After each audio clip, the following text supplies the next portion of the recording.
Berapa kali dia tidak jadi tahajud gara-gara kita menangis dari Isya sampai subuh.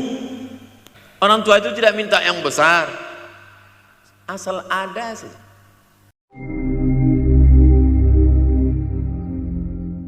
Bayangkan kalau kiamat tiba-tiba terjadi. Begitulah agaknya terkejutnya kita. Kiamat terjadi tapi belum sempat berbakti kepada orang tua. Dosa belum sempat meminta maaf. Silap dan salah berapa kali kita kencing di kainnya yang bersih. Berapa kali dia tidak jadi tahajud gara-gara kita menangis dari Isya sampai subuh. Pakai pengawet nangisnya. Tapi kita tak pernah sadar itu. Kita menganggap kita di dunia ini dibesarkan angin. Kita menganggap kita ini bangsawan, bangsa yang hidup di awan.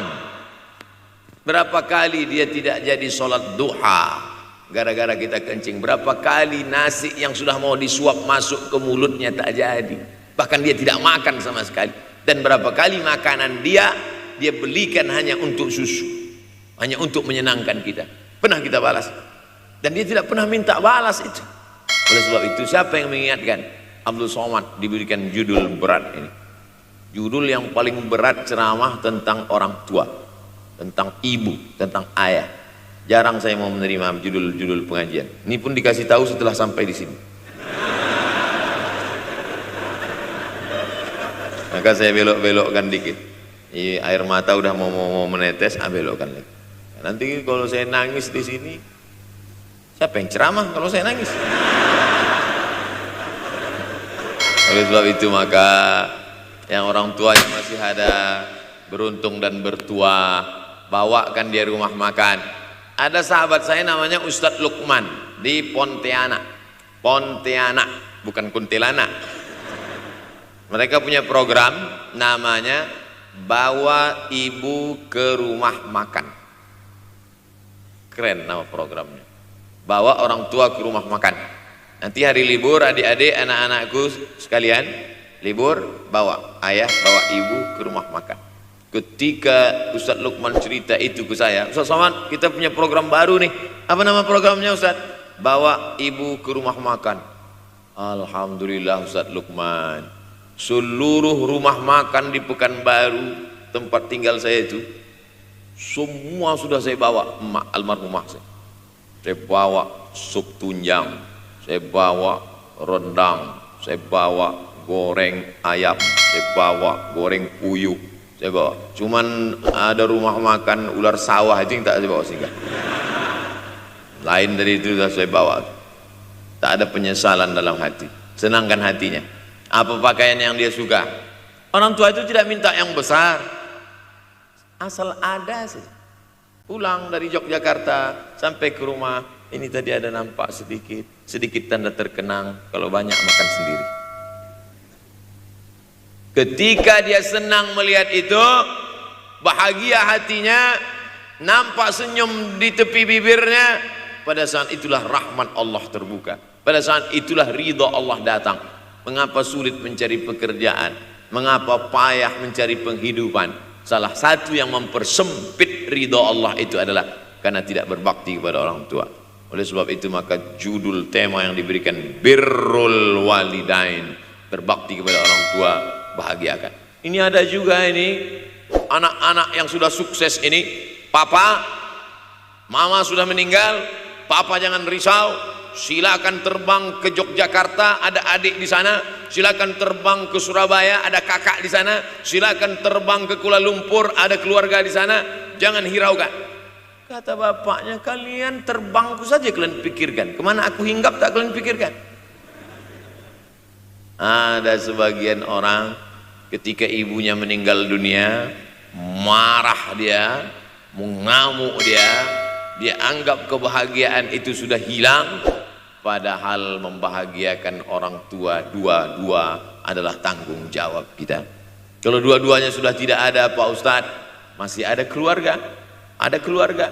Al-khalah bimasabatil saudara ibu, kakak ibu, adik ibu sama seperti ibu. sambung lagi silaturahim, buat dia senang, buat dia bahagia. Man ahabba yubsatalahu fi rizqihi, siapa yang mau lapang rezekinya, wa yunsa'alahu fi atharihi, dipanjangkan umurnya, falyasil rahimahu, hendaklah dia menyambung tali silaturahim. Saya ceramah di satu kota. Sampai di kota itu saya melihat rumah besar, megah, mewah, seperti istana.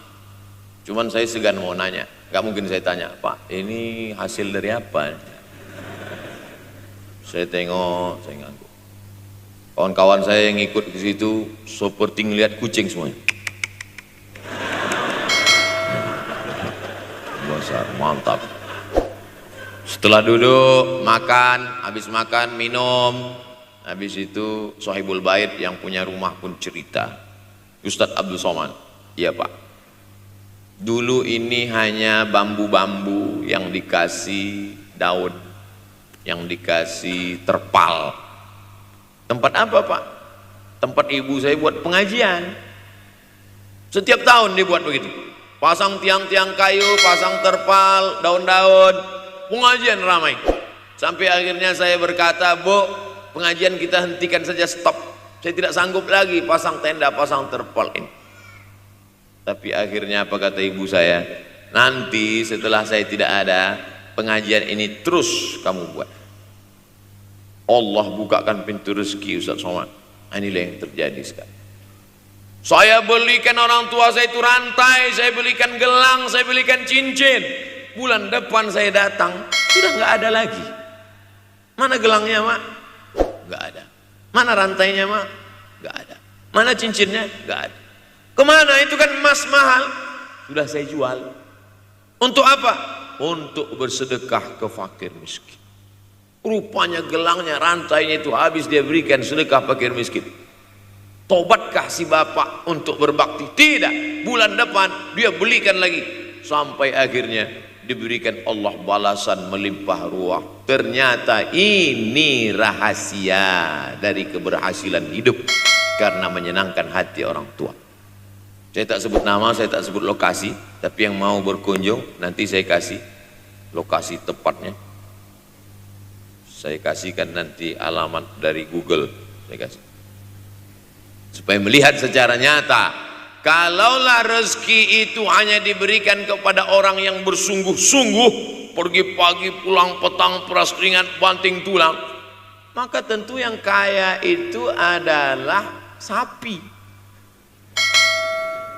yang membajak dari pagi sampai sore. Kalaulah kekayaan, keberhasilan itu diberikan yang paling pandai memanjat, maka tentu yang kaya itu monyet. Tapi Allah berikan kepada siapa? Yang dia ridhai. Dan penyebab ridha Allah itu adalah karena orang tua yang senang hatinya. Yang sempat durhaka, tidak sempat minta maaf, meninggal dunia dia sudah, apa boleh buat? Kau sudah booking seat di neraka. Yang sudah sempat durhaka, tidak sempat minta maaf, meninggal dunia gara-gara dia pecandu narkoba, pemabuk, pezina, mati. Orang tua dalam keadaan susah. Berapa kali saya ketemu ibu-ibu selesai pengajian, pergi saya ke tempat parkir, ibu tua 70 tahun menangis. Ibu nangis kenapa Bu? Anak saya Pak Ustadz. Kenapa dia? Disuruhnya saya jual tanah. Mama jual tanah. Untuk apa mama megang tanah? Udah tua aja pun jual. Mestinya anak itu yang menyenangkan hatinya di hari tuanya, bukan malah menyuruh jual tanahnya. Jual tanah supaya dia bisa bangun rumah, jual tanah supaya dia bisa menyekolahkan anak-anaknya. Na'udzubillah. Sudahlah tidak membahagiakan, malah menyusahkan.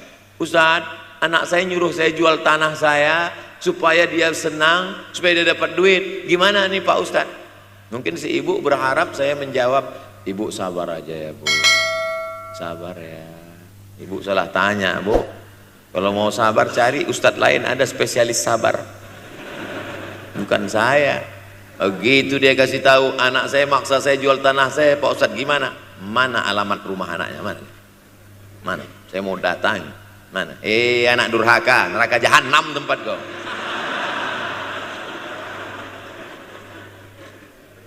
Tak mau dia ngasih alamat.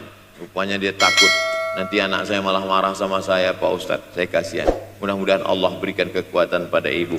Tapi cerita ini bukan satu dua contoh kasus.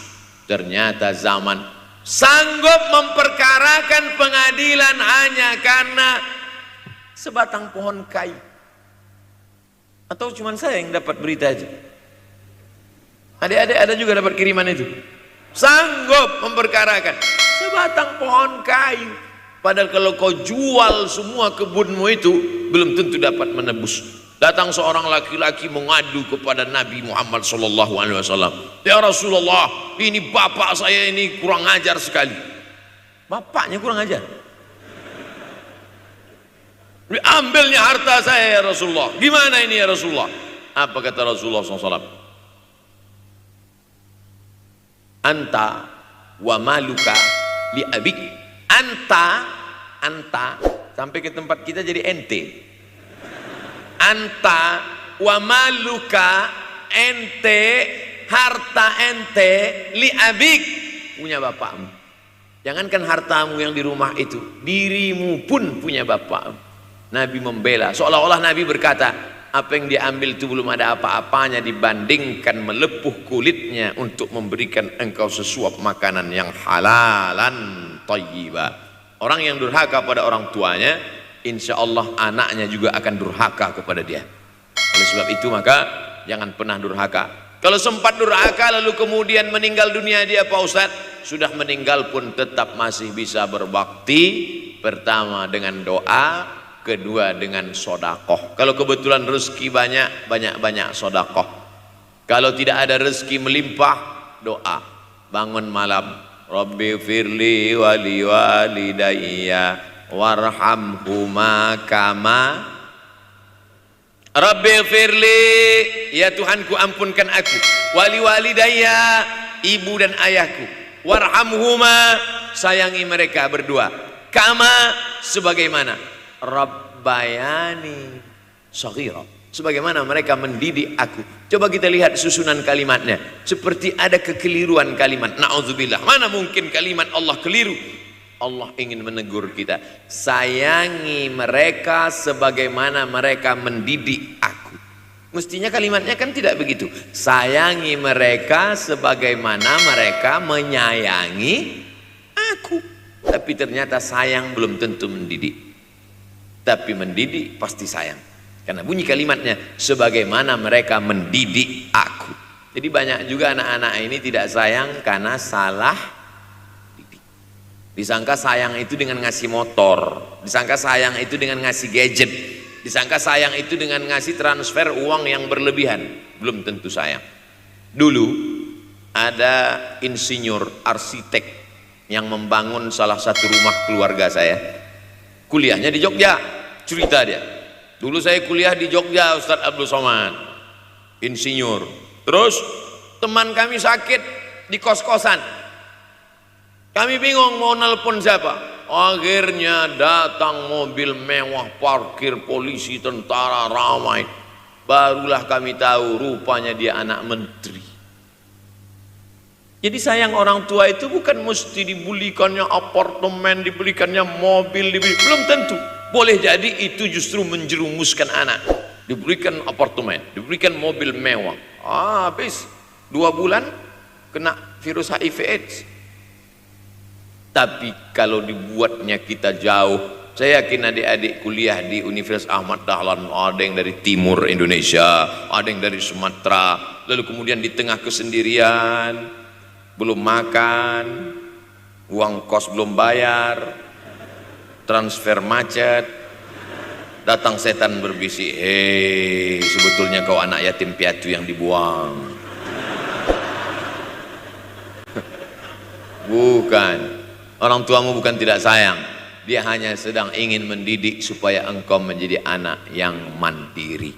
Maka nanti kalau sedang duduk termenung gitu, tiba-tiba datang bisikan, pergilah cari jembatan, terjunlah. Maka saat itu katakan dalam hatimu, lawan, hei setan. Orang tuaku sayang kepadaku, dia hanya ingin supaya aku mandiri. Ada orang tua yang salah didik kepada anak-anak, sampai mengikat tali sepatu pun anak tidak pandai. Baru mau mengikat tali sepatu sudah diikatkan, baru mau makan sudah disuapkan. Akhirnya anak tidak punya keberanian untuk hidup. Harta dia punya, uang dia punya, materi dia ada, satu yang dia tidak punya, tidak ada mental. Tapi anak-anak, adik-adik Universitas Ahmad Dahlan adalah orang yang punya keberanian untuk hidup. Betul? Oh, yang di hadapan saya ini. Siapa yang tidak punya keberanian hidup? Ini yang jam 5:30 masih belum hidup lagi. Ada ini tidak punya keberanian untuk hidup, hidupnya terlambat. Tapi mahasiswa Universitas Ahmad Dahlan punya keberanian untuk hidup. Bahkan mungkin dia lebih dulu hidup daripada saya. Lebih dulu bangun dia tadi. Alhamdulillahillazi ahyana ba'da ma amatana wa ilaihin nusyur. Tengok jam. Oh, rupanya masih jam 1, tidur lagi. Saudaraku yang dimuliakan Allah Subhanahu wa taala. Maka my life, my adventure. Hidup saya adalah petualangan saya. Ini yang mau kita harapkan, berani menghadapi tantangan. Ada orang yang menganggap hidup ini ya simpel-simpel aja lah Pak Ustadz. Tapi ada orang ingin hidup ini penuh dengan perjuangan. Sama seperti makanan. Ada orang simpel aja, nasi, kecap, telur rebus, dah cukup. Tapi ada orang mau ada goreng ayamnya, ada rendangnya, ada supnya, ada tom yamnya, ada lengkap semua. Begitu juga hidup ini. Ada orang yang simpel aja, ambil goreng ikan, makan. Tapi ada satu lagi enggak, pergi naik mobil sampai ke tepi hutan, naik motor, habis itu nyewa speedboat sampai di tengah laut mancing, ujung-ujungnya ikan juga. Yang dia nikmati bukan ikannya, tapi yang dia nikmati adalah proses untuk mendapatkan ikannya. Paham? Itu enaknya ngomong sama mahasiswa. Coba kalau yang masyarakat biasa, kita udah capek cerita, selesai ada pertanyaan, Ustadz maksudnya tadi apa ya? Aduh, capek gitu. Saya terus terang kalau ceramah di depan mahasiswa ini bangkit semangat saya lagi. Ini sekarang rasa-rasa umur 24. Tapi begitu nanti sudah mulai agak jauh dari mahasiswa, balik 42 lagi. Nah, makanya saya senang kalau diundang ke kampus-kampus. Saya kalau di Jogja diundang di kampus terus, walaupun nggak semua nerima.